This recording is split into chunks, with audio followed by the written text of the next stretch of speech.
This is the Weekly Report, our recap of this week's stories making news from around the nation and around the globe. Good evening, I'm Matt Locker. Nicole Fox has the night off. A night where we begin with news of President Obama, who made a visit to the Far East this week. The highlights were pollution, expression, and Nicorette. And as we just heard, Australia is where the G20 summit is happening this weekend. And it was there where the West blasted Moscow for its role in the Ukrainian crisis. And to that, Russian President Vladimir Putin said he's leaving the party early. We'll have more on Ukraine in just a moment, but sticking with the G20, you may recall several weeks ago the UN set a deadline for containing the Ebola outbreak. Well, that deadline now is just 2 weeks away, and at the G20 summit, UN Chief Ban Ki-moon, along with others, urged leaders to intensify efforts in fighting the Ebola outbreak.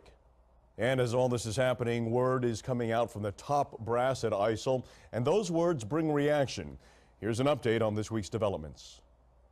Craig Spencer, he's the physician who caught Ebola and was treated in New York City. He's all better now and released from the hospital. All right, so imagine this. You're washing windows on the exterior of a sealed skyscraper when suddenly your scaffolding gives way. Well, that's what happened at the brand new One World Trade Center, the site of a dramatic rescue. The latest from Ferguson. No indictment in the murder of Michael Brown, and now the United Nations is involved. Following now an ongoing story from Mexico, where 43 students were kidnapped and are presumed dead.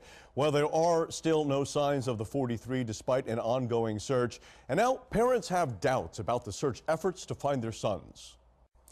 The Guinness Book of World Records is 60 years old. And as part of the commemoration, the world's tallest and shortest took a walk side by side. And that is our report for this week. For everyone here at Ebru Television, I'm Matt Locker. Have a pleasant evening and good night.